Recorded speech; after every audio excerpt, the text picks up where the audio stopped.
Black Star Network is here. Oh, no punches! I'm real revolutionary right now. Support this man, Black Media. He makes sure that our stories are told.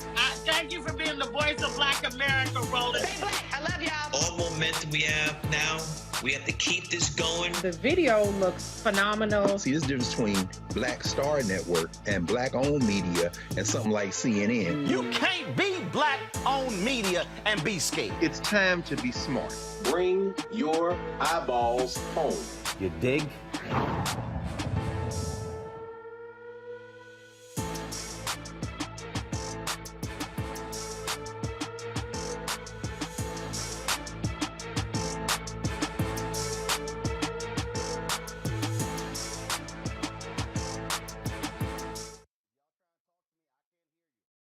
I hear the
Thursday, April 26, 2022. Roland Martin Unfiltered, broadcasting live from Las Vegas for the National Association of Broadcasters. We're streaming live, of course, on the Black Star Network. The name of the officer who killed a Congolese immigrant in Grand Rapids, Michigan, his name has been released by the police department. We'll tell you who he is and show his face. Also, the first black man to serve on the presidential security detail has received a pardon, along with 70 plus others, by President Joe Biden. The California ACLU, they have filed a lawsuit against a school district claiming proposed school closures are discriminatory against black and brown students. Folks, not only did Xavier University of Louisiana become the first HBCU cheer squad to win a national championship, they received the highest point total ever in NAIA National Championship history. We'll talk with the coach and some of the national champion members. Also, folks, in tonight's Marketplace segment, a black undergarment company that's ready to fit everyone. And in our in memoriam, a longtime saxophonist for Earth, Wind & Fire has passed away. We'll tell you all of that. Folks, it's time to bring the funk on Roland Martin Unfiltered, the Black Star Network. Let's go. Whatever the miss, he's on it. Whatever it is, he's got the scoop, the fact, the find. And when it breaks, he's right on time and it's rolling. Best believe he's knowing. Putting it down from sports to news to politics. With entertainment just for kicks, he's rolling. It's on go, roll, y'all. It's Roland Martin, rolling with Roland now. He's funk, he's fresh, he's real, the best, you know he's Roland Martin now.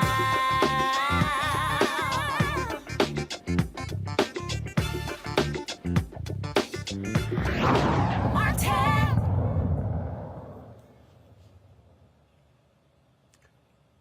Christopher Scher, that is the name of the officer in Grand Rapids, Michigan, who shot and killed Congolese immigrant Patrick Lyoya during 3 weeks ago in a traffic stop. Shot him in the back of the head. Grand Rapids Chief Eric Winstrom had declined to name the officer immediately after the incident, but changed his mind late Monday evening. Here's the statement explaining why. In the interest of transparency, to reduce ongoing speculation and to avoid further confusion, I'm confirming the name already publicly circulating, Christopher Scher, as the officer involved in the April 4th officer-involved shooting. Beginning this week, as required by law, the Grand Rapids Police Department will be releasing documents in response to requests made under the Freedom of Information Act relative to this incident. Any further requests for documents must also be made through a FOIA request and will be provided via the FOIA process as legally allowable. Officer Scher remains on administrative leave, stripped of his police powers, until the conclusions of the Michigan State Police investigation into the potential criminal charges and the completion of GRPD's internal affairs investigation to determine whether all applicable departmental policies were followed. Now, Scher has been a Grand Rapids police officer since 2015. Let's bring in my panel, Dr. Mustafa Santiago Ali, former senior advisor for environmental justice at the EPA, Lauren Victoria Burke, writer for the NNPA and the GRIO, Demario Solomon Simmons, civil rights attorney and founder of Justice for Greenwood. Glad to have all three of you here. Lauren, I'm going to start with you first. I never understand this whole idea that an officer's name can't get released. I agree. Publicly paid by the taxpayers. Right. Publicly paid by the taxpayer. And so this, oh no, we can't release that. Oh, but they can release the records of the person involved. They can release how many times they've been arrested. They can release their whole entire history.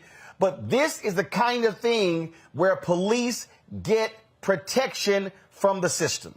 No, that's absolutely right. I agree with that. It's a public. You're basically a part of the government. We see it all the time where people's mugshots get released, right? This is before we know whether the person is guilty or innocent of anything. And that person's mugshot is just out there in public view.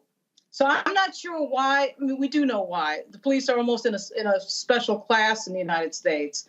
They're treated like a special group that needs to be protected. But I would agree with you on that. I do think, I'm not sure why, all this protection, all this stress out over the name coming out. Also, too, I mean, I think part of this is the sort of not wanting to have people looking into this officer's history, which is clearly going to be done now. And that can be done in a public way now because people know that officer's name, which you, of course, can't do when you don't know that officer's name. I suspect that's actually the real reason as to why some of these departments do not want to release the names of officers when they're involved in a shooting like this. I mean, it's just utterly crazy to me, Mustafa, that this happens and we give this level of protection to the police. Again, as if they're in this special class. They are paid by taxpayers. They are responsive to taxpayers. Exactly. They should actually be held to a higher standard. So that means that when these types of incidents happen, the information should be automatically put out there, because if there's not transparency, then folks are automatically going to think that you're hiding something, that you're trying to protect someone in a different way than you would if it was someone who was not a part of law enforcement. So, we have to change that dynamic. And his name is out there, as Lauren shared, and now folks will be able to figure out if he's had previous infractions. 1, 2, 3, 4, 5, 6. Mustafa, go ahead. Yeah, so, with all that being said, once again, we got to have more transparency. We also see, for those who've been following this story in the news, that you have, they're now sort of sharing a narrative about his history, the work that he's done, whether in Africa or other places, to try and make sure that he's seen in the best light, and maybe so that folks may not dig as deeply. But we know that there are folks who are definitely going to make sure that the light of day and the truth about whom this individual is will be put out there, whether good or bad. This is one of the things that we talked about last week, DeMario. Again, the level of protection that is provided to police officers, the fact that the shooting took place 3 weeks ago, and now we're now hearing and seeing who this officer is. It took 3 weeks for this to happen, and I like what you stated earlier. And what Mustafa stated, these people are not in a special class, and they should be held to a higher level. They are public employees.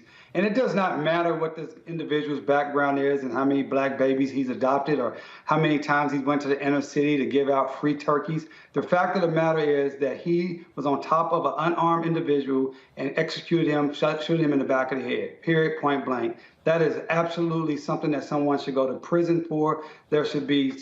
He should be fired already immediately. It's a particular crime, and we need to deal deeper into that police department to understand what's going on with a person like that can actually be on the force. What type of background does he have in policing that this person can be on the force? So I'm looking forward to getting more information.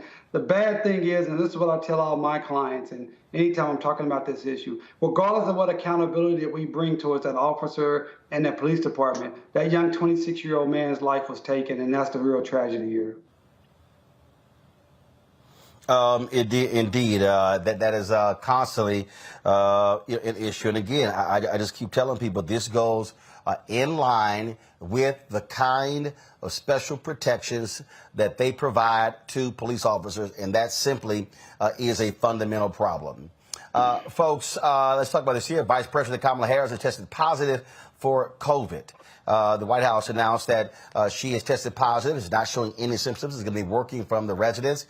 This lets people know that COVID is still real. Remember, it was a few weeks ago that her husband, the second gentleman that Doug Emhoff, that he contracted COVID. And now it is Vice President Kamala Harris herself who is testing positive for COVID. And so, again, I hope people realize that we can't play games with this. That is still real. Luckily, she is double vaccinated, got a booster as well, and has full protection. I tell you, it's interesting, Lauren. I posted a photo of me flying, goggles on, double mask, and all these crazy-ass right-wing white conservatives posted saying, "Oh, you're a hero. Oh, look at you." And I have all these idiots, they've been tweeting me for a week. "Oh, now you've already had COVID once, so therefore you have natural immunity." As if they never heard of these breakthrough cases or people have actually gotten COVID twice. Yeah, everybody's a medical expert. Everybody's a doctor. It's amazing how, we could have 1 million people die over a 2.5-year period. And people get so crazy in their feelings about somebody else wearing a mask on an airplane, a big enclosed space that circulates the same air. I just can't understand that. Why are we having these debates? Why are we talking about this after 1 million people are dead?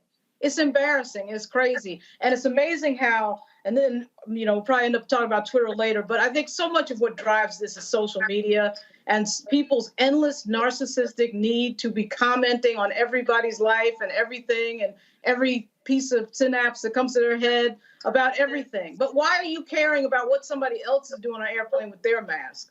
It's like, mind your business. Like, why is that a thing? It's amazing.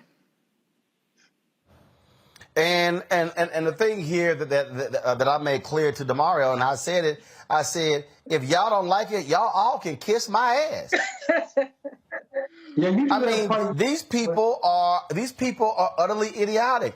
I mean, they've been sending me nasty tweets. What the hell is wrong with you? It's about freedom. Why you should never leave the house. I'm like, y'all have got to be some of the dumbest people. And then I said, and I'm talking about that Jack whatever the hell his name, the dude behind the whole Pizzagate deal, or that dumbass Ben Shapiro, dumbass Tucker Carlson, and I could go on and on, dumbass Steve Deese. And I said, did all y'all forget the 5 conservative radio talk show hosts who are dead of COVID?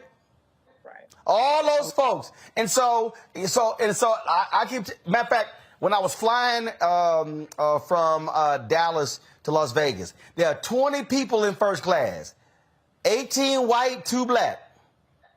It was 2 people wearing a face mask. The 2 black people, me and this sister. Yeah, I mean, I'm not surprised. Everywhere I go here, I'm in Oklahoma, they never wanted to wear masks anyway. Usually I'm the only person, or me and my wife, we're the only people with a mask on. But listen, I think we have to always remember what Dr. Nellie Fuller said, that if you don't understand white supremacy, everything else will only confuse you. And why that's important in this discussion, when we're talking about COVID, the sister stated, why people, 1 million people can die, no one cares. I truly believe that once it became clear that black people were dying at the fastest rate, that at that point, America said, we don't give a damn. We want these Negroes to be dead anyway. And at that point, it turned from being a true medical whatever to being a political issue. And these Negroes, we don't care if they die. And so I believe that we must keep that in mind. This country truly does not want us to be successful, absolutely hates the fact that we are alive, and anything that's going to degrade us, they're okay with it. It's the same thing across not one health care for everyone. Well, black folks going to get it. We don't want it. Same thing about reducing student loan debt. Well, black folks going to benefit. We don't want it. You go down the list one by one by one by one. And I think that's a big deal when it comes to COVID. Well, these are the same right-wing nuts who deny climate change, who say it doesn't exist. And I made it clear, I ain't listened to none of you fools about anything dealing with COVID. And if y'all white folks want to run out here and you want to get COVID and get sick, and the bottom line is we don't know how COVID, the long-term impacts on our brain, on our heart. I can't stand the fact that I got it in December, and I damn sure not trying to get it again. Roland, I just want to say, too, when back when Trump came to Tulsa back in 2020 and Herman Cain came here, and I don't want to laugh, but Herman Cain came here and they made a big deal of having all these black folks there not wearing a mask. And Herman Cain died from COVID, and they were tweeting out on his Twitter the same day talking against masks and talking against COVID. And not one conservative, one white person, one white Trump, nobody said anything about Herman Cain sacrificing his life to be able to show that there's freedom and not wearing your mask. So you got to keep that in mind. These people don't care about life at all, and in particular if it's black life. So they want you not to have your mask on, Roland. They would love to see you get rid of and take off your great show that you have every day informing and empowering our community.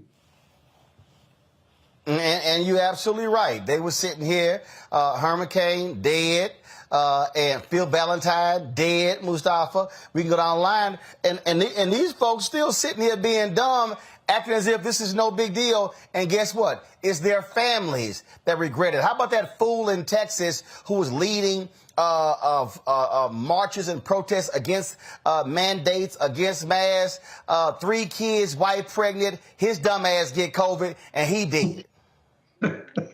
You know, we might be done with COVID, but COVID's not done with us. I've had 2 friends. They're both in their 30s. One's in their early 30s. One's in their mid-30s who got COVID in the last 24 hours. Or they got that they found out that they had it in the last 24 hours. So, I mean, it's still real. And it still disproportionately impacts our communities, but it impacts all communities. And for folks not to continue to take it serious and do the basics. That's the thing that's most frustrating, is that there are basic steps you can do to protect yourself, or to at least, do what you can to minimize the possibility of you getting, impacted by it. And folks won't even do that. And as it was said before, it's turned into a political issue instead of a healthcare issue. And we're going to continue to lose lives, and we're going to continue to get folks sick until we get serious about what the science says and not what Twitter says or Instagram says or Facebook says. I mean, it's absolutely crazy. All right, folks, got to go to a break. We come back. We'll talk the first African-American Secret Service agent on the presidential detail pardoned by President Joe Biden. We'll tell you about the other pardons as well. Folks, you're watching Roland Martin Unfiltered right here on the Black Star Network, live from Las Vegas. Don't forget, if you're watching on YouTube, hit that like button, y'all.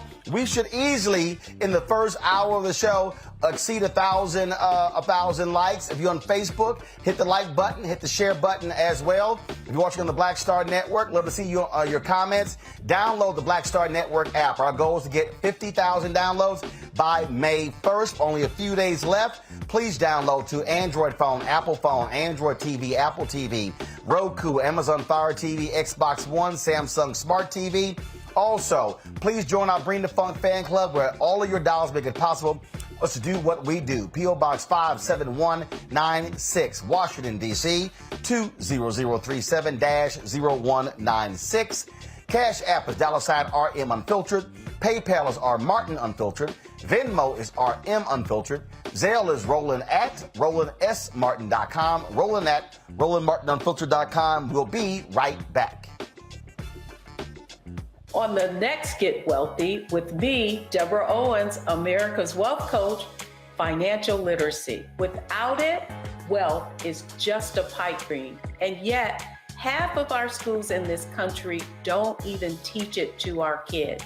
You're going to hear from a woman who's determined to change all that, not only here, but around the world. World of Money is the leading provider of immersive financial education for children ages 7 to 18. We provide 120 online and classroom hours of financial education. That's right here on Get Wealthy on Black Star Network. This week on The Black Table with me, Greg Carr, reparations. Is it finally time? 2 of the country's foremost authorities on the subject will join me to try to answer that very question. A powerful installment of The Black Table with me, Greg Carr, right here, only on the Black Star Network. You want me to do something crazy, but I don't know what to do. I'd rather just sit here. Hi, this is Cheryl Lee Ralph, and you are watching Roland Martin Unfiltered.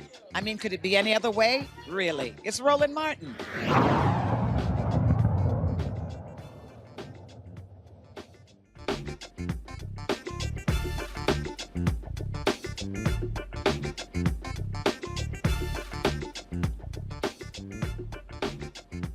Let's go. All right, folks. President Joe Biden grants clemency to 78 people today, with 3 receiving pardons. One person receiving a presidential pardon is 86-year-old Abraham Bolden. He lives in Chicago. He's the first black Secret Service agent to have a presidential detail to serve, to be on a presidential detail.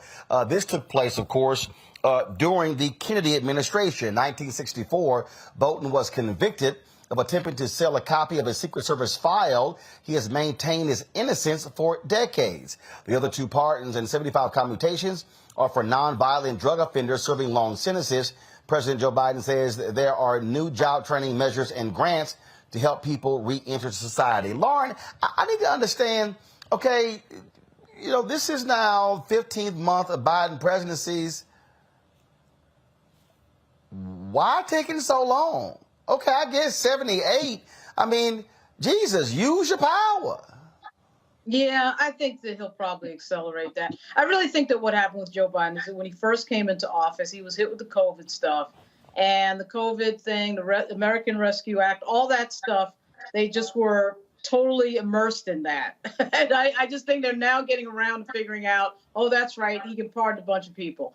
I mean, even in just doing this one set of pardons is better than the entire set that Trump had, because if you remember, it was all, sort of celebrity and political signaling that Trump was doing with the pardon power. So I think you probably, if the pardon office is sort of a weird, mysterious thing a little bit, but I think once they get going, they're probably going to set some record and do a little bit of what we've seen with judges, which is really sort of set a few records and set a few markers that we haven't seen before. And the bottom line here, DeMario, I mean, this is the power of a president. And the reality is, when you got that power, use your power. Well, I'm a broken record. I say it almost every week. We need the people that we elect, the so-called Democrats who say they so-called treat us as their base, to do what they can do and do it quickly and do it as fast as possible in the most effective manner. So, yes, I'm glad to see these 78. Glad to see this brother. I never heard of his case until got the materials for you guys this morning. But we need so much more and so much faster. And yeah, they're breaking records on the judges, but they need to go faster. They need to go even and do more. We have to have tremendous gains when we put Democrats in office. That's the only choice we have, Democrat or Republican, unfortunately. Almost two sides of the same coin, but we do know the Democrats can do a little bit more for us, but they don't do as much as they possibly can. Like, they could do more. That's the issue. And so, yes, 78 is cool, but we have so many people rotting in jail. Right now, in my opinion, everyone that was put in federal prison on an unequal powder cocaine or crack cocaine, those people should be let out of jail. I'm sorry.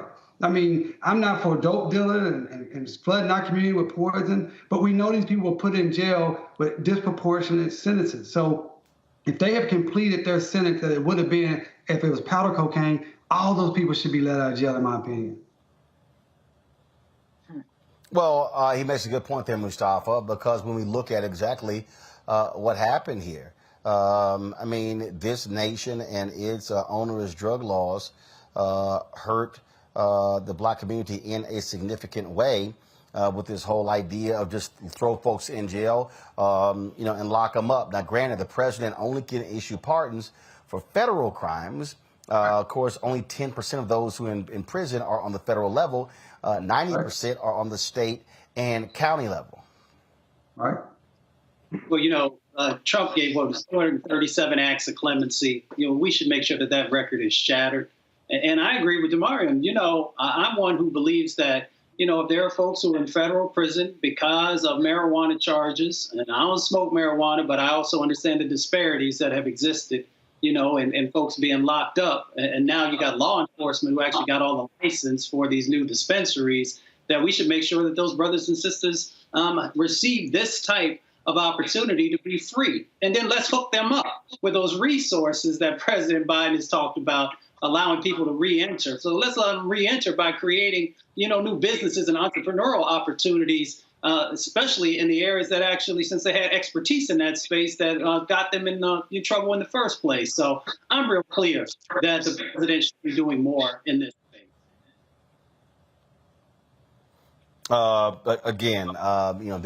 This is one of those things that, righting the wrongs of the past. That's important. One of the things that, again, we talk about the First Step Act, that implies there's supposed to be a second step. You have right now, Lauren, conservatives who don't have an appetite for making any changes.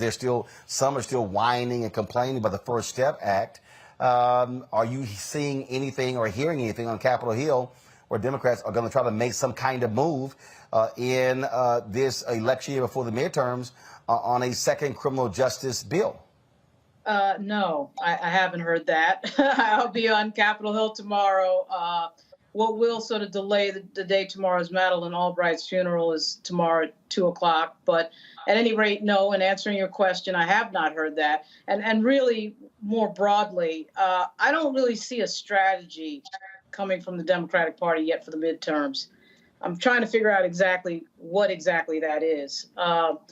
There's a few candidates that seem to want to do the whole routine of finding the magic unicorn conservative voter that's going to somehow magically vote Democrat. We saw a little bit of that from Abigail Spanberger last week, who's in a new district in Virginia, a heavily minority district in Virginia, talking about how defund was a stupid message and effectively repeating what Joe Biden said at the State of the Union, which was to make this big point that, wow, that defund idea was really, really stupid. Well, I'm not sure in a 20% state like Virginia who you're trying to attract, but your number one voting bloc is Black women. And at some point, the Democratic Party needs to actually pretend that matters when they want to win elections. I mean, it's like, do you want to be right with your friends and Jim Carville and these people, or do you want to win an election? And I don't know that they've figured that out yet. So I don't see a strategy yet, but that's nothing new for the Democratic Party, quite frankly. And when it comes to justice reform, they're all over the place because they want to be on the side of cops, but they don't want to really listen to their number one voting bloc and the concerns that they have around policing. So that's a huge problem that has to be figured out. And again, what you're dealing with is you're dealing with folks on the right, DeMario. Oh, my God, all the crime in America. And so you white Democrats get scared. Oh, my goodness, we got to go hard, on this whole issue. That's what this thing is all response to, when the fact of the matter is this nation still needs to have a massive criminal justice reform because we are locking way too many people up in prison. And the answer to every one of our problems in America is not throw them in the jail and throw away the key. Once again, Dr. Nellie Fuller said, if we don't understand white supremacy, everything else will confuse us. The 13th Amendment outlawed enslavement, the first section, but the second section allows enslavement for those who committed or convicted of felonies. This is part of the process. This is part of the re-enslavement of Black people, in particular here in America. So the Democrats have shown time and time again that they don't really care about Black folks. Black folks, unfortunately, we're pretty much held hostage. We don't have anywhere else to go. You can't go over to the Republicans. I mean, by the very nature of someone saying they're conservative, what are they trying to conserve? Conserve racism, conserve Jim Crowism, conserve enslavement, conserve redlining. No, thank you. We're smart enough not to want to be over there. So it makes us have a very difficult time here. We have to spend all of our energy trying to force those who we elect to do what's right. It's not easy. It's not even fair. But it's what we have to continue to do. And the last thing I will say about mass incarceration, I think a lot of people don't realize how much money it is for people to make in mass incarceration. So it's not just that this is something that, we're locking too many people up. There are people making millions of dollars off of it. So I used to be a lobbyist for a think tank, a progressive think tank here in Oklahoma. And I got to see firsthand that the lobbyists for the private prisons and look at their contracts. Do you understand that these private prisons get contracts with states that say you have to give us 95% occupancy, 10 plus years, 15 plus years, whatever may be the time, and they have to pay for that regardless if they bring down the prison population? I mean, it's some really insidious things that's built into this system that the Democrats will not, and to this point have not done the necessary work to change the structure that's necessary to be changed. Mustafa. We got 2.2 million people who are in jails and prisons and detention centers across our country. We know that our current system does not work. There have been plenty of studies that have shown that if we make investments into communities that help to make sure that folks never get into the prison pipeline, you get a bigger bang for that dollar than you do by locking folks up and taking away their gifts and their hope and a number of other positive dynamics. So we have a choice. We can continue to just pump dollars in, and as has been shared, there are people who want us to do that because they make huge amounts of money off that, or we can reframe our country and we can make sure that we're making the investments that are actually going to yield to positive results. All right then, folks. Gonna go to a break. When we come back, we'll talk HBCU Connect, our segment. Got some HBCU news. Xavier becomes the first HBCU to win the national championship in a cheer contest. Spelman names a new president. That and more right here on Roland Martin Unfiltered. Don't forget, again, Facebook folks, YouTube folks, hit the like button, hit the share button. We should be at 1,000 likes by now, y'all. It ain't that hard. Stop asking, having a brother beg. Again, support us by downloading the Black Star Network app. If you have not done so, Apple phone, Android phone, Apple TV, Android TV, Roku, Amazon Fire TV, Xbox One, Samsung Smart TV, and of course, support us with our Bring the Funk fan club, where every dollar you give goes to support this show. P.O. Box 57196, Washington, D.C., 20037-0196. The Cash App is $RM Unfiltered. PayPal is R Martin Unfiltered. Venmo is RM Unfiltered. Zelle is Roland at RolandSMartin.com. Roland at RolandMartinUnfiltered.com. We'll be right back. I'm Dr. Jackie, and on A Balanced Life, it takes a village to raise a child, and truer words have never been spoken. If you're raising a child, you know that it's a blessed challenge like no other. Even more so if your child has a disability. We'll talk to parents and our expert panelists about the best way forward for your child to help you maintain your own sanity on A Balanced Life with Dr. Jackie on Black Star Network. We're all impacted by the culture, whether we know it or not. From politics to music and entertainment, it's a huge part of our lives, and we're going to talk about it every day right here on The Culture with me, Faraji Muhammad, only on the Black Star Network. Hey everybody, it's your girl Nat'l. So what's up? This is your boy Earthquake. Hi, I'm Chaley Rose, and you're watching Roland Martin Unfiltered.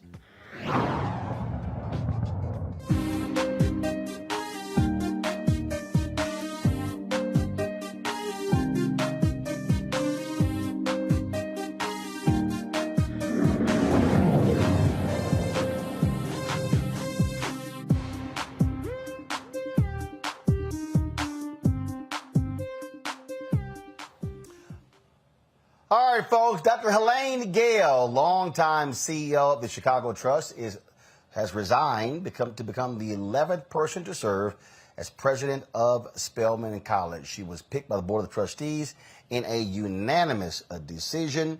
The current president, Dr. Mary Schmidt Campbell, she is going to be retiring. Dr. Gayle, as I said, she resigned just a couple of days ago as president of the Chicago Community Trust, one of the largest community foundations in the country. Gayle says she will focus on making Spelman more affordable while trying to build on Spelman's strength in sending students into careers in medicine, science, technology, engineering, and the arts. And so certainly a congratulations to Dr. Helene Gayle as the next president of Spelman College. All right, folks, Xavier University in New Orleans, they're more known for turning out students who go into science, becoming doctors and scientists. Well, this year, they became the first HBCU ever to win a national championship in cheering. This took place, of course, in the NAIA competition. They also achieved the highest point total ever in the event's history. Joining us right now is head coach Glenn A. Caston. He joins us right now, along with cheer captains Teddy Reed, Madison Clay, Agyaman Yaboa. They join us. How y'all doing? Is that right? Is it Ya? Yes, that's right. Okay. Don't pronounce the rest. Oh. It's pronounced Ya Agyaman Yaboa. Agyaman Yaboa. Got it. All right, cool. My folks did not give me the phonetic spelling like they were supposed to do. It's all good. So let's get right to it. First of all, how many folks were y'all competing against? Whoa. So we competed against 14 other teams at the competition, but there were about 85 teams throughout our season that we saw in some type of capacity. So so you're going through this, and so take folks through these cheer competitions. Of course, a lot of people, of course, might have seen the movie Bring It On, but just give us a sense of what y'all had to go through and endure. Ooh, Teddy? Well, at competitions, so for the most part, we would all walk in, we would check in at first. And then as a team, we would get ready, put our last minute, everybody would get taped up. We were all pretty much hurting at this point in the season. And then we would go into warm-ups, do our warm-up. We would have, go through our stunts, go through tumbling, jumps, pyramid. And we always made sure we had dance so that we could get our energy up before we actually went on the mat. Then this is us like in the tunnel, and that's when we would like prep each other, and we have this saying called day by day, and that's when I would get the team rallied up to make sure everybody was ready to go out there and kill it. We would make sure we gave each other our last minute, like, you got this, I know you can do this, I believe in you, and then we would go out on the mat and kill it. So that's kind of what we did every competition. Oh, yeah. And our season starts... Madison, what is the makeup of... I'm sorry, go ahead. No, we were just saying that our season starts really early.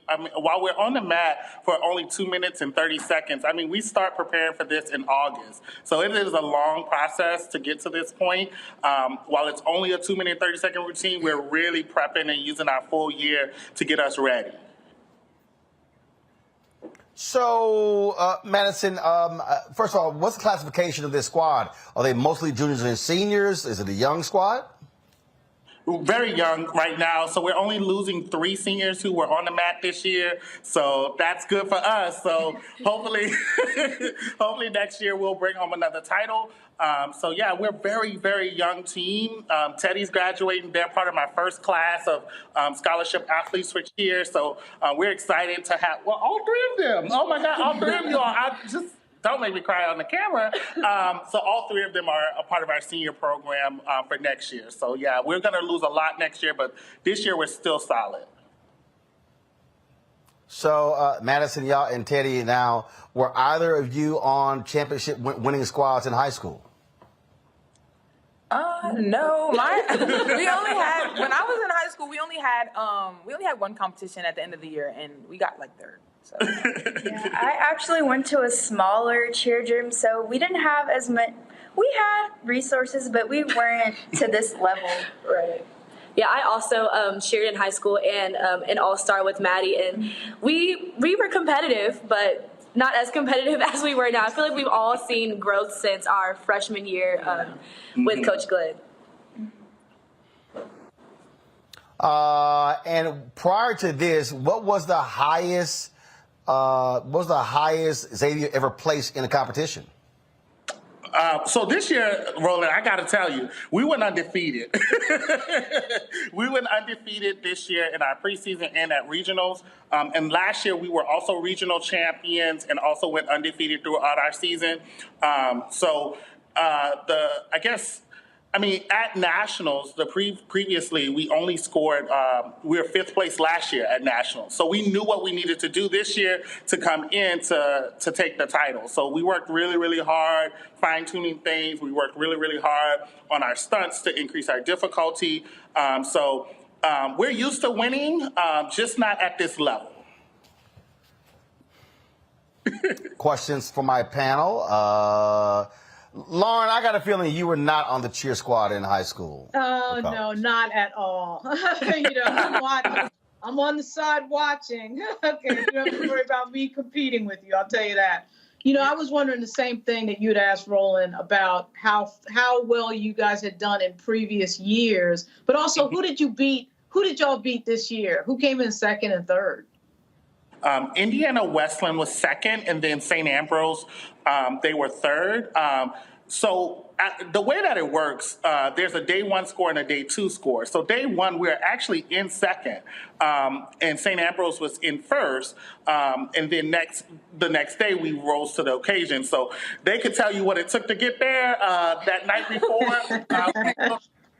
I made sure that we were at practice and fixing those small mistakes so that we knew that when we walked into the next day, we had a competitive edge. Legit, we were supposed to go out to dinner, and I was like, dinner's in the hotel. We are practicing tonight, so just That's great. That's great. Thanks so much. Yeah.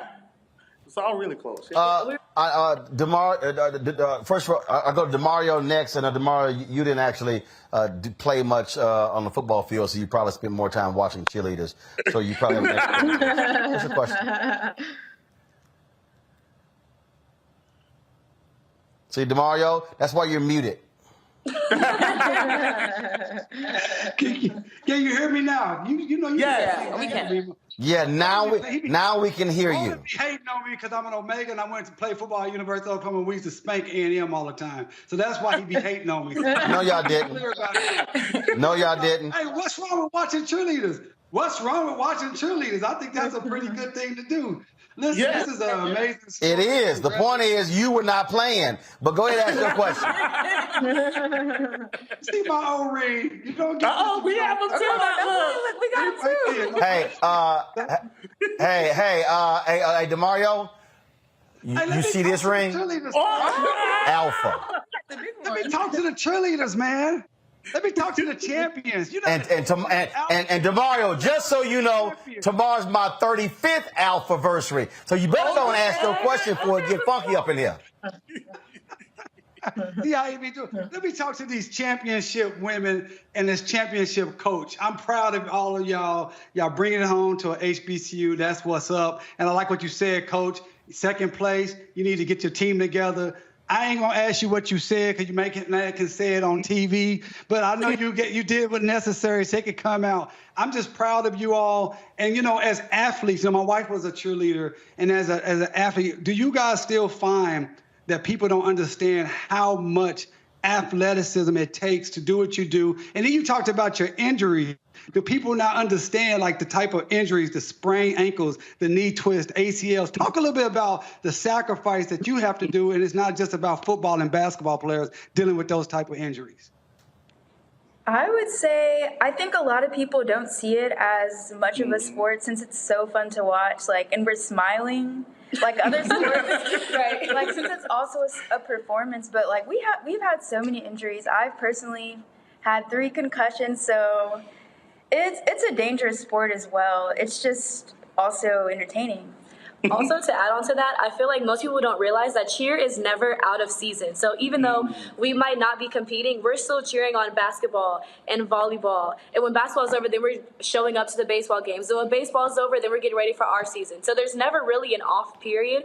And so when most people get that time to recuperate and really rest their bodies, we're still getting the routine together for the next showcase. So I feel like that really also shows how athletic we are. Another thing is when we're at practice, when football practices, they have pads, they have shoulder pads, they have helmets. We don't have any of that. We're throwing these girls 15 feet high in the air, and they're just praying that they come down and we catch them. So we're doing all of these things, putting our bodies out there and just trusting our teammates. So that's another thing that we have to have in this sport is trust, because we don't have that much protection in terms of equipment. So we're always in the trainer. Before our practices, the whole team, it's 20 plus people in the trainer getting taped. By the end of the season, I had both my ankles taped, both my wrist taped, and my knee taped, and my back taped. So I'm I'm falling apart, but I'm gonna do it for the team.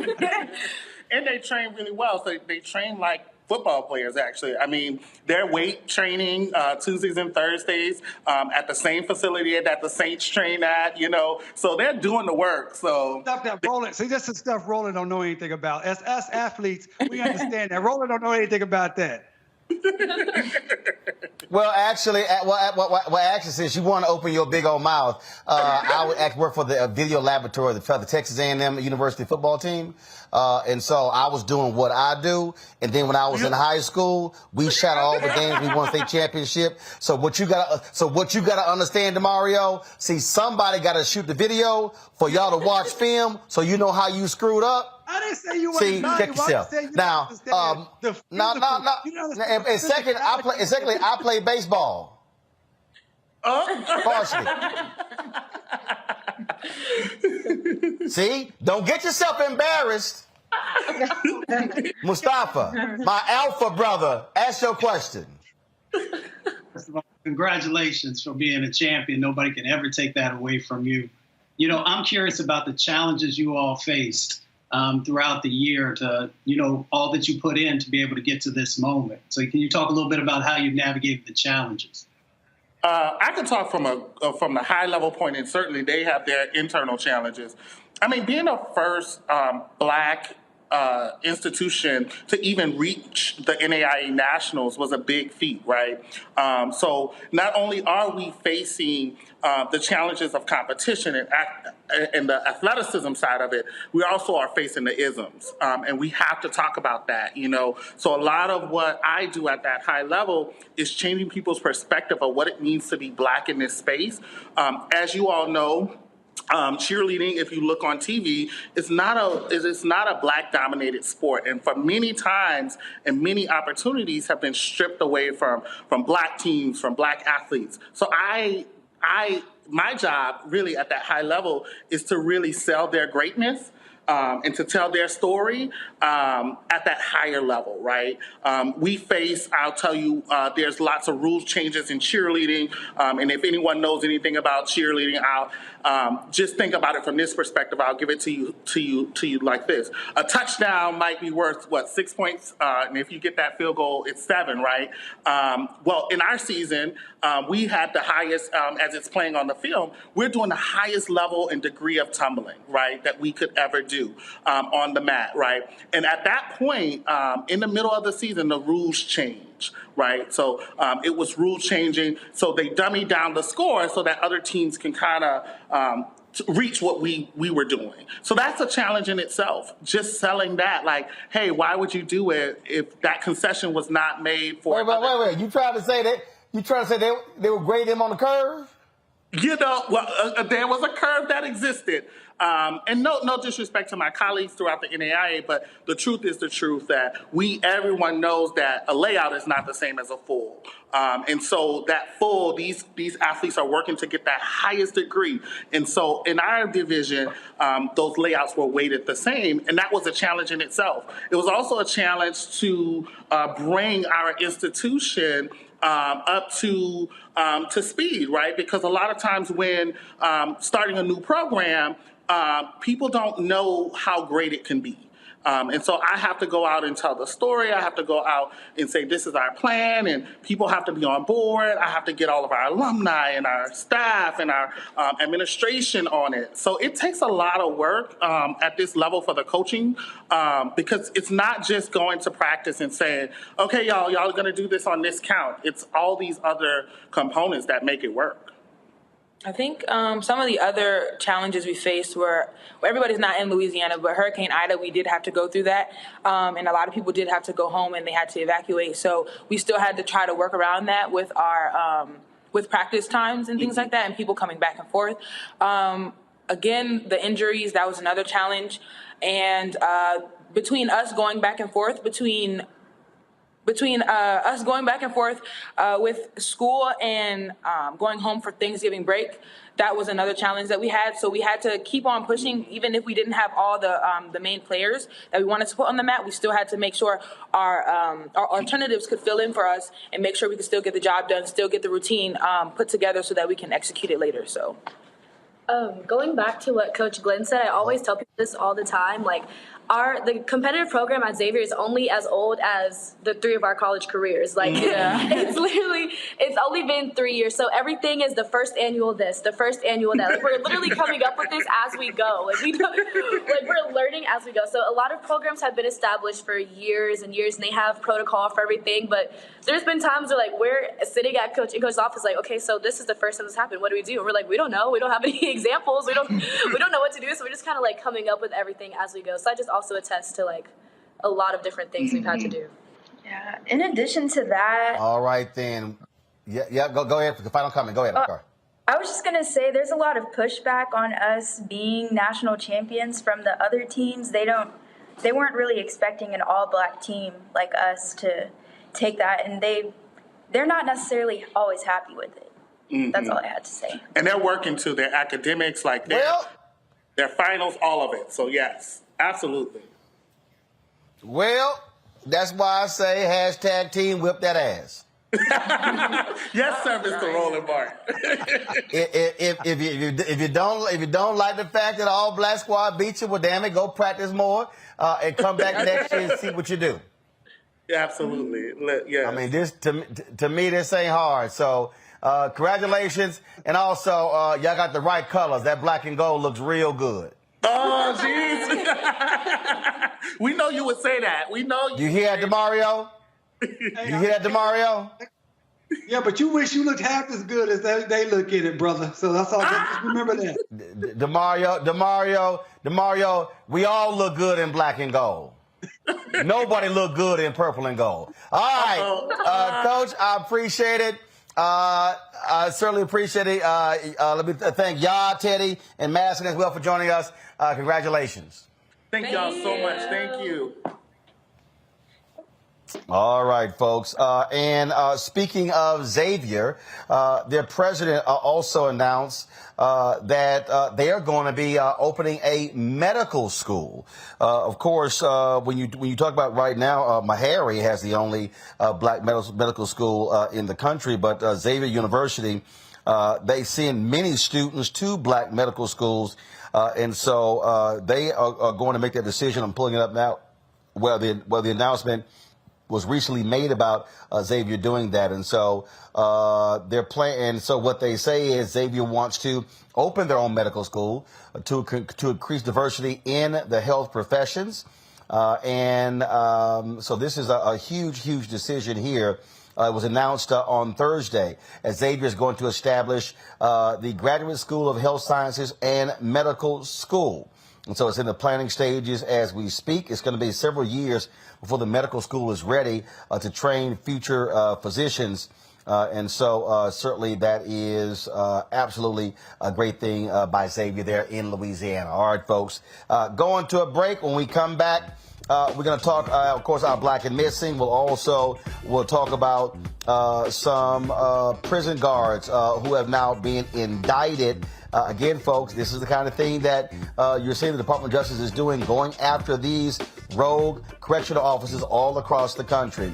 Folks, don't forget, if you're on YouTube, you're on Facebook, hit the like and the share button. If you want to support us in what we do, also download the Black Star Network app. Of course, we're trying to hit 50,000 downloads by May 1st. Apple phone, Android phone, Apple TV, Android TV, Roku, Amazon Fire TV, Xbox One, Samsung Smart TV. Also, please, you can join us by supporting us with our Bring the Funk fan club, where every dollar you give goes to support this show.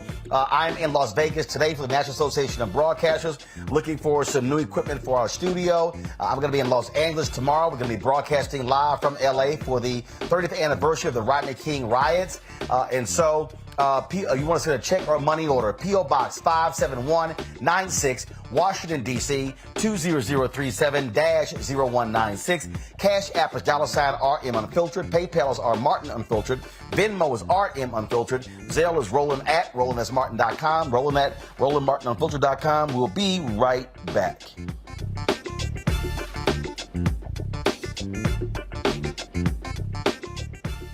When I first moved to LA, me and Joe lived together, right? And that was a big blessing because I didn't have to worry about paying rent. You know, I was out here struggling, doing my thing, and that was a big help. And then when I moved out, I think that's when I saw the division, because I think Joe felt like I didn't need him anymore.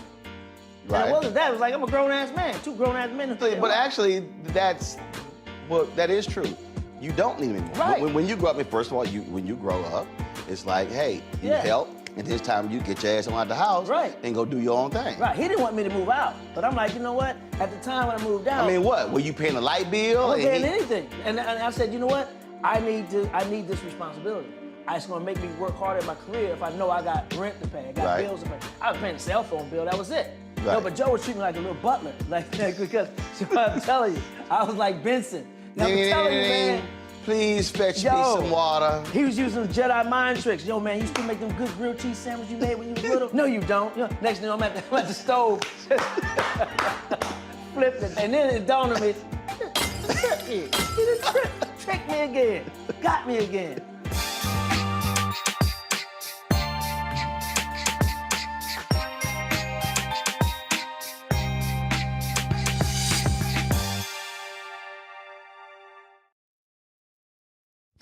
read about their history.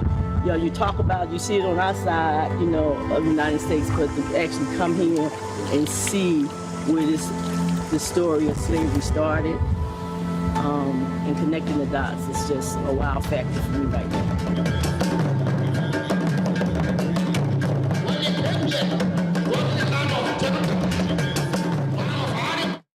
Dark inside. You might not see too much, but you're gonna feel everything. Just imagine to see prisons in the yard in the United States.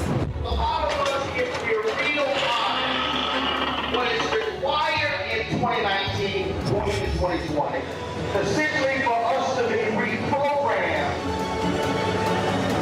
Where what they taught us needs to be removed and extracted. It just doesn't make sense that the richest continent in the world should be inhabited by the poorest people of the globe. Part of that is by design. A very tragic part of our whole existence. And I'm not blaming anybody for it, but if you look at most characterizations of being of African descent in the world, it's with these kind of tags. I always say, you're going to do a lot of shopping. They go, oh, I don't think so.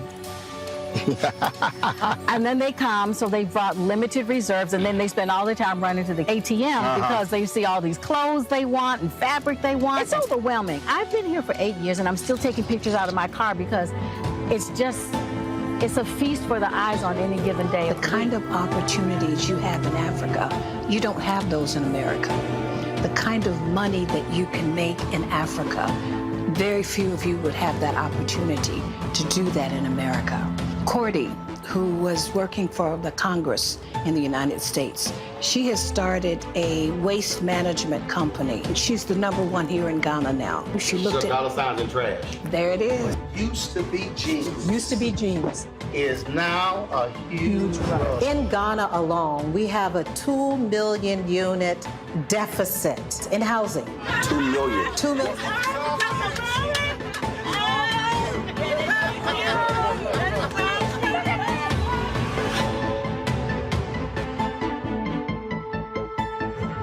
Seven of the 10 fastest growing economies right now are African nations.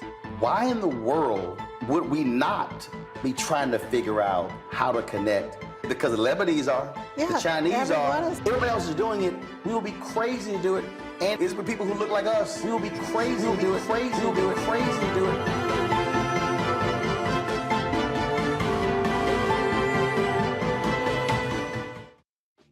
What's up? I'm Dr. Ricky Dillard, the choir master. Hi, I'm Amber Stevens-West from The Carmichael Show. Hi, my name is Latoya Luckett, and you're watching Roland Martin Unfiltered.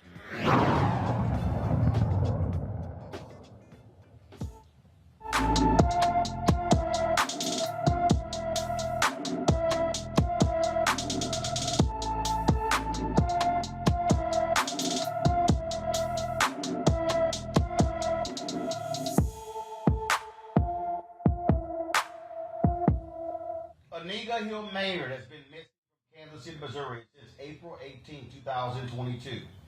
She's 5 feet 3 inches tall, weighs 150 pounds, with brown hair and brown eyes. Anyone with information about Anita Hill Maynard should call the Kansas City, Missouri Police Department at 816-234-5111. Again, that is 816-234-5111. 5111. So again, Anita Hill Maynard has been missing since April 18th. All right, folks. A judge has thrown out 44 more convictions tied to a notorious Chicago sergeant who regularly framed people for drug crimes they did not commit. More than 170 black defendants have seen their drug convictions in cases tied to former Sergeant Ronald Watts and his tactical unit get dismissed. Watts and another officer pleaded guilty in 2013 to stealing money from an FBI informant. Watts received a 22-month prison sentence. Now, here's what's funny, Mustafa. We always hear these folks talk about, oh, respect the blue, blue lives matter.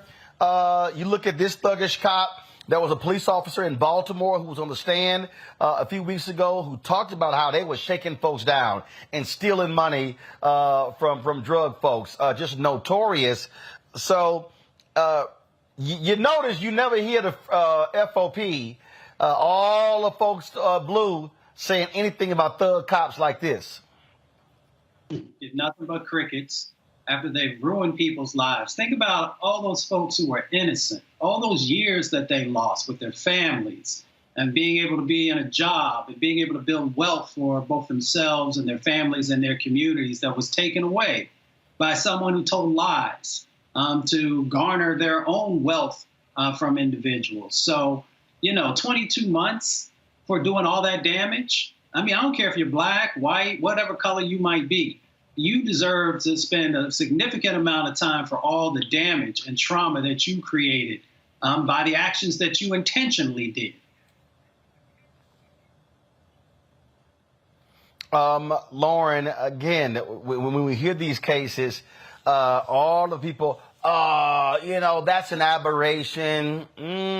This goes to the police mistrust, to have this cop literally framing people. Absolutely. I can't imagine that there wouldn't be a massive class action of some type and people suing for civil damages on that. Probably going on for obviously over a decade or so. It is a really amazing thing what these states get away with and what some of these jurisdictions get away with regard to damaging an individual's life many years over and sometimes decades. We see a story, every few weeks of somebody who's been in jail wrongfully convicted. And then many of these states have set up situations where they are under no obligation to in any way make any of those people whole. And it is outrageous. And of course, many of those individuals are black men. And so somehow or another, they're able to get away with this. I have absolutely no idea how they're able to get away with it. They should be sued, the department should be sued, the city should be sued, and everybody else that was involved for damage. And those damages would be well into the millions. I'm sure DeMario can speak on this a lot better than I can, but it is outrageous. DeMario, it's crazy to read this story and see the kind of damage that this thug cop inflicted in his tactical unit inflicted on people. Yeah, and Sister Lauren, I'll tell you how they can continue to get away with it, because again, the Department of Justice allows it. As we talked about earlier, and we talk about every week, the federal government is abrogating its responsibility to protect us from these type of police departments. And when I say these type of police departments, this is the model from around the country. Believe me, this is not an aberration. This is not a bad apple. The system is bad. It's a corrupt system. It's built out of slave catchers, and it rewards this type of behavior. It rewards and protects these type of officers. I see it each and every day. People having their lives destroyed, people being put in jail, losing their jobs, or just complete BS. I would say something stronger, but I'm trying to be cool. And I want to say another thing. This is another example. I say this all the time. I'm a broken record on this. People say, oh, we need more black cops. We need more. It does not matter the color. It's not about color. It's about culture. And the culture of the police departments is corruption, discrimination, and racism. And most of the time, these black cops, they fall right into that culture. Either they start doing the same things as their white counterparts because they want to move up, or they're too weak to stop and fight hard against it and call these people out. This is a travesty. 22 months, that makes me sick to my stomach. This individual should be in jail for the cumulative amount of time he put individuals in jail. And yes, there will be lawsuits, but those lawsuits will be pennies on a dollar when you're talking about time in prison, time away from your family, time away from your career, and just time locked up. It's ridiculous. It's outrageous. And I'm, again, calling on the Biden administration and Department of Justice to do their job quicker, faster, more aggressively, more efficiently. Folks, let's now go to Alabama, where a former Alabama prison officer has been indicted on federal charges of assaulting 3 inmates and then submitting a false statement after the incident. Lorenzo Mills is accused of hitting inmates with a wooden baton in October 2020. Mills is also charged with making false written statements. He is facing a statutory maximum sentence of 10 years in prison for each civil rights charge and 20 years in prison for the obstruction of justice offense. This is the thing here, DeMario. We often talk about law enforcement and police abuse. And we are seeing now with Christian Clark leading the Department of Justice Civil Rights Division, just so many cases of violence being committed against people by corrections officers. Yeah, again, I have a lot of experience in this, representing individuals who've been killed in jail or their families and beaten in jail, and also understanding from a state level of funding. So I'll say here in Oklahoma, for example, you're talking about people in the jails who usually come from these small towns where they place these jails to prop up these small white towns, their economies, by putting these jails in there, putting black folks and poor folks in these prisons. And then you can just have a high school, basically 18 years old, 20 years old, and you become a prison guard in some of the worst locations in America. It's outrageous, and again, it's ridiculous. And the Department of Justice is doing some things, but they're not doing enough. I think last week, the Department of Justice announced that they were finding that prison down in Mississippi, I think it's Parchman Prison, was going to say Parchman was a violation of civil rights. Well, it took them 3 years to make that determination when 3 years ago, 8 or 9 people got killed in a span of like 10 days. It should not take that long for the Department of Justice to come in and do a proper investigation and shut these prisons down. It should not take years and years and years. It should be much, much faster. They should ask for much more money. They need to more than double the staff at the Department of Justice, and they need to do what they can do, what the law allows them to do. I am dealing with them right now on some cases, asking them to do some things that they just dragging their feet. I have a call tomorrow, in fact, on an issue where it's just been dragging their feet. So they need to move faster. People's lives are at risk. People's liberty are at risk, and it's destroying black people. Mustafa? I mean, the physical abuse that happens inside of prisons and jails is just, there's an epidemic that goes on. I've worked with some folks and I've talked to others, we don't do enough about it. There are over 390,000 correctional officers across our country. Imagine that. And yet we only hear about a handful of these types of egregious actions that happen every year. And it's because of great attorneys like the one that we have on the panel and others who are willing to lean in and continue to push and fight. But if we know we've got close to 400,000 officers that are out there in the correctional space, then we know there have to be even more folks who are dealing with this type of physical abuse, mental abuse, and a number of other things that happen inside of our prisons and jails. So we need, as has been said, we've got to have a whole lot more folks who are at the Department of Justice and also on the state level. They need to build out more accountability in this process, or folks are going to continue to have a silent voice. It's hard for them to get traction to be able to get people to pay attention to what's going on inside of these jail cells and these prison cells. Indeed. And so part of the problem that we have is that there's this whole idea for a lot of these people that, look, they're inmates, who cares? They don't actually deserve to be treated with dignity. That's part of the problem, Lauren. Yeah, that's a huge part of the problem. I heard a lot about this as I was growing up because my father, in fact, was a CO at Rikers Island and the Brooklyn House of Detention. And his overtime put me through college. The stories he used to tell were fairly frightening, to say the least. He was a prison guard for 20 years. So it was what you would expect. I still cannot believe that from the time I was a little kid to right now that Rikers Island is still open. As was discussed earlier, the United States leads the world in the rate of incarceration. We have, over 2 million people who are in the system in some way, shape, or form. And this is all about money at the end of the day. Like most things that we can't get rid of, that we should get rid of on a moral level, it's all about money. Incarceration is about money. Putting those people through the system is about money. And what upsets that apple cart of not having those people going through that system is, the police salaries. And as somebody who's got a few relatives in the law enforcement space in New York and in Virginia, I can tell you that, their pensions, all of that is just a round and round wheel of money and support base for everybody who's making that money, not just for small towns, but certainly for small towns, small white towns in rural parts of the United States, but in big cities. And this thing that we have with incarceration, how we haven't been hit as a country with some sort of international human rights violation from The Hague, I have absolutely no idea. Because we hear these stories all the time. We know they're going on. We know that there's nobody looking into it. We know DOJ is not looking into it. And yes, there is in fact this attitude that these people are in jail, they don't matter. But see, if we were talking about some other country, Russia or China, we would be acting holier than thou. But we have a massive problem in the United States with how we think about people we incarcerate and the fact that this is all about cash. Lauren, that is so on point. Oh, sorry. Go ahead, bro. I'm sorry, Roland. No, DeMar, go ahead. Go ahead. I was going to say, Lauren, you were so on point when you said we talk about other countries.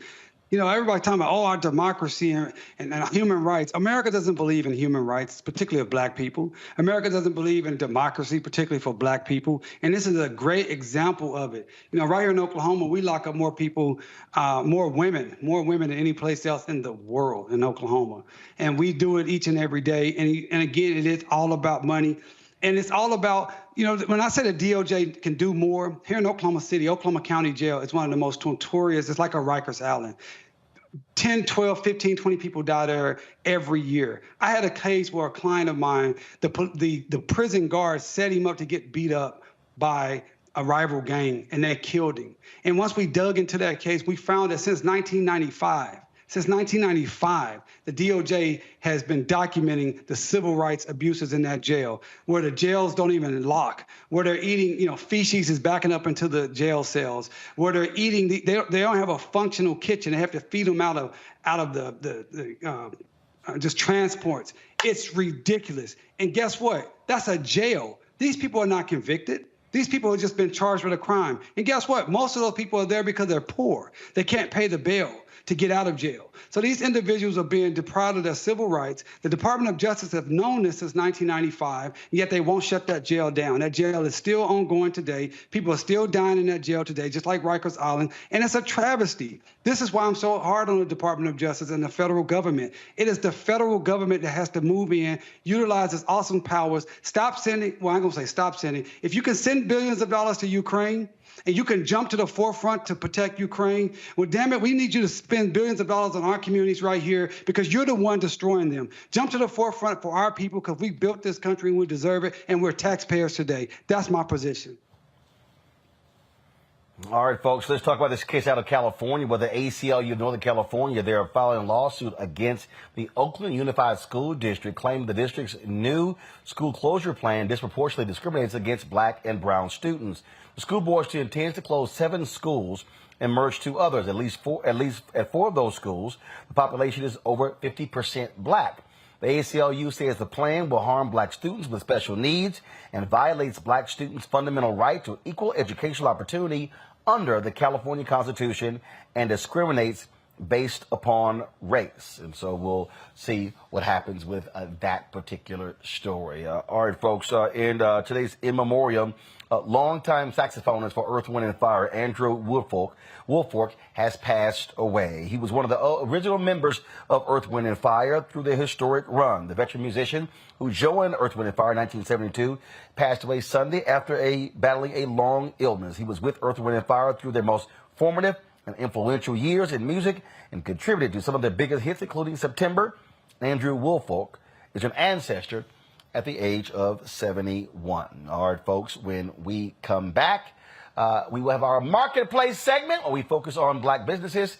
A black undergarment company. Oh, y'all wear underwear. Might as well support a black-owned company that makes the undergarments. We'll talk to them next. You're watching Roland Martin Unfiltered right here on the Black Star Network.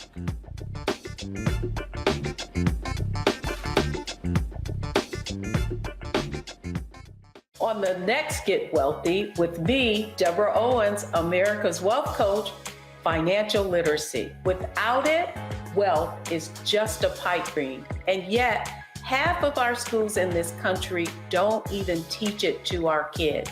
You're going to hear from a woman who's determined to change all that, not only here, but around the world. World of Money is the leading provider of immersive financial education for children ages 7 to 18. We provide 120 online and classroom hours of financial education. That's right here on Get Wealthy on Black Star Network. This week on The Black Table with me, Greg Carr. Reparations. Is it finally time? Two of the country's foremost authorities on the subject will join me to try to answer that very question. A powerful installment of The Black Table with me, Greg Carr, right here, only on the Black Star Network. This is Judge Mathis. What's going on, everybody? It's your boy, Mac Wild.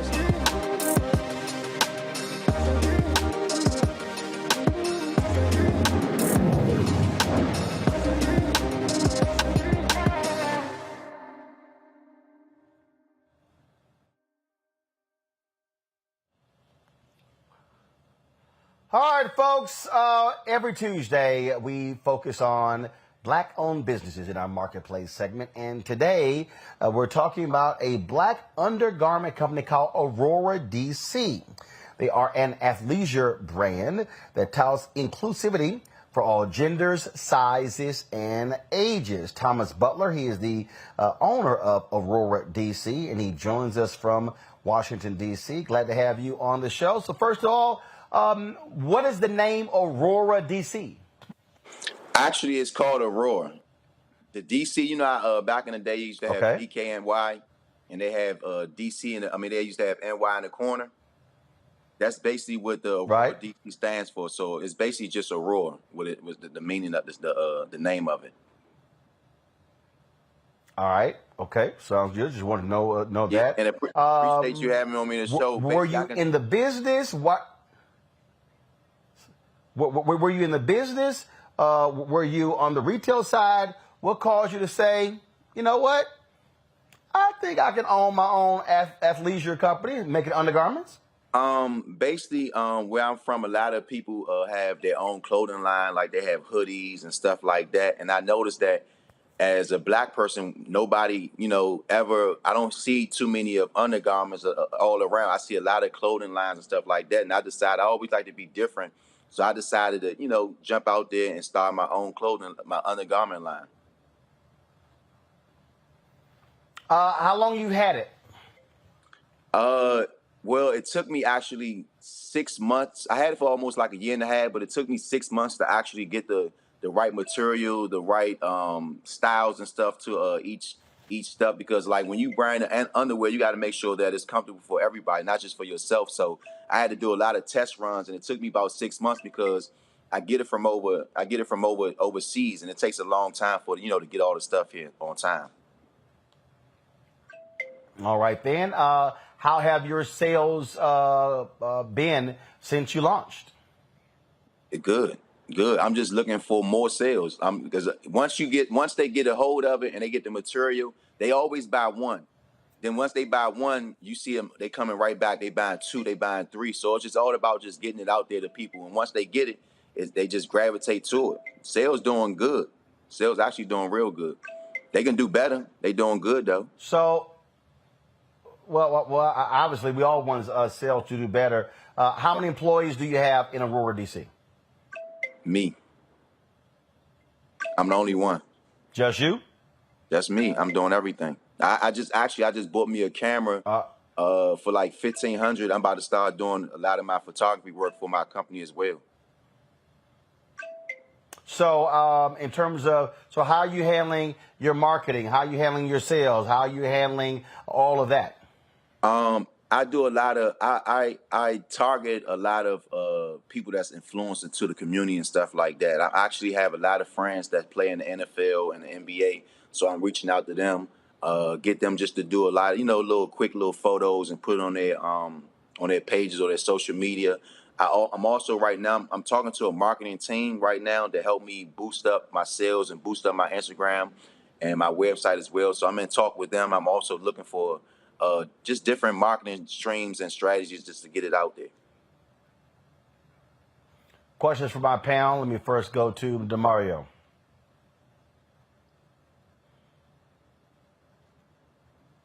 I can't hear you. DeMario, stop hitting your mute button. I don't know why. See, if you will make us learn how to use technology. Hey, brother, where are you located? Washington, D.C. Okay, so you're in D.C. And when you said you were, I was just kind of interested when you were saying, hey, it took me 6 months to figure it out. Were you like trying on different pairs of drawers and they were like, this is too scratchy. This ain't this. Nah, I got a lot of friends, and what I did was I got a lot of samples from the vendors I got. You know, I gave them out to my friends, and you know, I'm the type of person, I love constructive criticism. So like, if you tell me you don't like it and it's this and that, I'm gonna go back to the drawing board and make sure it's perfect. So it took me actually 6 months to get, you know, the designs. It was nothing. The designs was easy, but it took me at least about 6 months just to get the proper brand, the branding, the stitching, and all that stuff like that, the material. But when I got it, it's good. It's good to go now. But what was there anything in particular about like a pair of underwear? I'm being very serious here. Yeah, because basically, like guys, like, you know, older guys, they don't like the polyester spandex. They like the cotton. They used to the cotton. So my brand, I have both. I have the cotton spandex kind that's good and it's breathable, because when you're wearing drawers and you wearing it all day, you want to be comfortable. You don't want to be sweating and your jaw's too tight or it's too loose. You want to be able to move around all day. And with my underwear, you can do that. They breathable. You can wear them all day. I have polyester spandex, and I also have cotton spandex. So you can take your pick. If you don't like the, you know, the smooth feel with it, and you old school, you can have the cotton ones.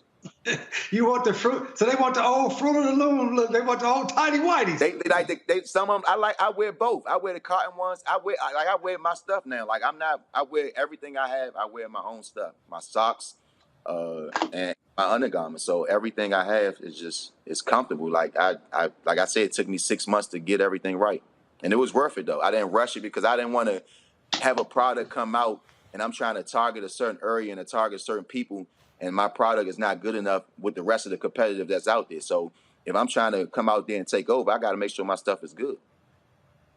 Word up. Appreciate you, bro. Good luck. In terms of your distribution, how are you handling that? Do you have a company that handles that in terms of when orders are placed and being shipped out? Yeah, I actually do that myself. If I turn it around a little bit, you can see I have orders right there that I have to put out right now. I have a website where everything comes on my website. So when the orders come in, I go in, get the orders, go to the post office and send it off. All right. Next question for Lauren. Lauren? Hey, how are you? How you doing today? Thomas, it's very exciting. I've got two T-shirt, hoodie businesses, both drop ship. I know what you mean when you say you got to order the stuff to see how it is from specific vendors to check before you go forward, because you just don't know until you get it. Correct. But what really impresses me here is that the niche that you're in is like such a good one. It's such a good one because most people do T-shirts, they do hoodies, they do mugs. They scared of this. They scared of what I'm doing right now. They don't want to do what I'm doing. They don't like it. It takes time. It takes time. Yeah. And so what you're doing is great niche. And the designs that I saw were really cool too. So that's hot. That's really good. Thank you. You know, there's a Butler family in DC that goes way back. They're like the first. They owned something that was huge. Black Butlers. I bet you're related to them. But anyway, I need to look it up because they might owe me something. Yeah. They might owe me something. I need to look it up. Yeah, I'll send you a note to the website or something. But anyway, keep on trucking because that's good stuff. That's a really good niche. Very nice. Thank you. Mustafa. Yeah, but Thomas, thank you for representing for the home team. Really appreciate you. I don't know what part of the city you're in. I'm on the south side, but I'm uptown, but we all together. There is one love, most definitely. Yo, I'm curious. Two things real quick. One, what your vision is for the business. So, if, a year from now, what do you hope to have been able to accomplish? And then, do you have top sellers that you want to, that you can kind of call out for folk? What's like some of your number one sellers right now? That's good. Basically, I never even told y'all the meaning of Aurora. So I'm going to give y'all the meaning and break it down. Basically, the Aurora is like the colorful light in the sky that caused by the sun that's particles that causes a certain type of gas that interact with each other that basically cause the beautiful, the beautiful coloring of the greenish and the basically the DC ones, the ones that if they can see it, it's joined up, it's green and like bluish. And those are the DC ones. Those are like the top selling ones because of where I'm from. Then I have the Phoenix ones, which are the red ones. Yep, there you go, right there. Those are the top selling ones because of where I'm, DC. But everybody, it's a district, so you got the Capitol, the White House on there, so everybody gonna want that anyway. All of them are top sellers. The Flames is good. The what's called the Phoenix. The mythical ones, those are my favorite ones. The mythical ones and the Phoenix ones are my favorite ones. And then you have the Blue Flames, which is the blue and black ones. Those are the female sets that's showing right now. And those are a high commodity as well. Those are the cheetah print ones. There you go, right there. That's the Aurora print. Those are high selling ones as well. I had to actually. The crazy part is I already sold out. I had to reorder more. So I already sold out and I had to reorder more. So basically when I get back to what you were saying in the future, I want to start a program which called Be a Light. Basically, since the Aurora is a colorful light show in the sky that's caused by the sun, I want to be able to, anytime I'm interacting with anybody or they interact with the underwear, I want them to share light with them, to share a positive message with them, to keep going, to keep thinking positive and stuff like that. So I also already have something that I'm going on right now that I've been giving back to the community. I have a back to school program that I've already been doing. But now that I have the underwear line going on, I want to start doing things for the homeless and the less needed. All right, then. Well, look, I appreciate it. Tell people where to go, where to shop. You got to shop at Shop Aurora, www.shopaurora.com, shopauroradc.com. If you don't have my Instagram, it's the same thing as Shop Aurora DC.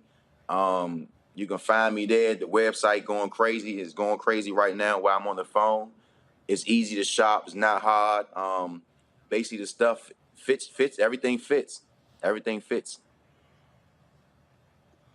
All right. I certainly appreciate it, man. Thank you so very much. Good luck. Thank you, sir. I appreciate the opportunity. All right, folks, that is it for me. I've got to go back, hit the floor of the National Association of Broadcasters. I leave tomorrow from L.A., and so we're looking at a variety of things to improve with audio stuff, teleprompter, video, lights, all kind of stuff at the National Association of Broadcasters exhibit floor. And so I appreciate it. Mustafa, my alpha brother, Long Victoria Burke, thanks a bunch. And, of course, the poor soul, DeMario, who's with that youth group. You know the name of it that I shall not name. It's not going to happen. I don't know. That's called the fly away signal. That's what that is. See you later this week talking. That's what that is. Tomorrow, y'all. What? I said, I'll see you later this week talking Justice for Greenwood, our upcoming lawsuit. We'll talk about it later this week. No, we're not. I can only tolerate you once a week. All right, y'all. I will see y'all from Los Angeles tomorrow. Of course, tomorrow's my 35th Alphaversary, and so y'all know it's going to be all 06 tomorrow. You know how we do it. All right, folks, don't forget to support us in what we do. Download the Black Star Network app. Of course, available on all platforms, Apple phone, Android phone, Apple TV, Android TV, Roku, Amazon Fire TV, Xbox One, and Samsung Smart TV. And be sure to join our Bring the Funk fan club, where every dollar you give goes to support this show. Send your check and money order to P.O. Box 57196, P.O. Box 57196, Washington, D.C. 20037-0196. Cash App is $RM Unfiltered. PayPal is R Martin Unfiltered. Venmo is RM Unfiltered. Zelle is Roland@RolandSMartin.com. Roland@RolandMartinUnfiltered.com. Don't forget also, you can go back and watch the show, the Black Star Network app.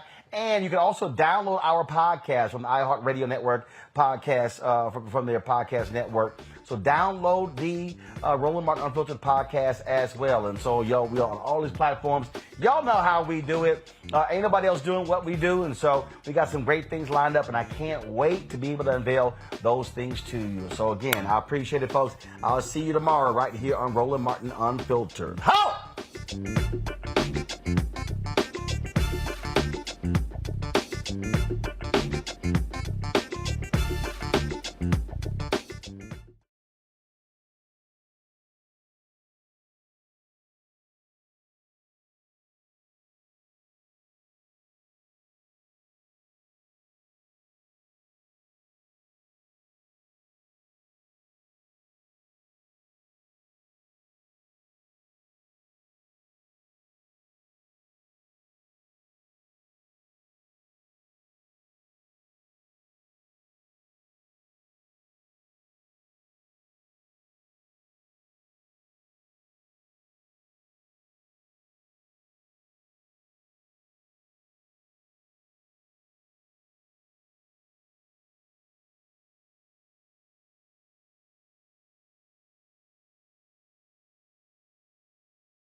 it.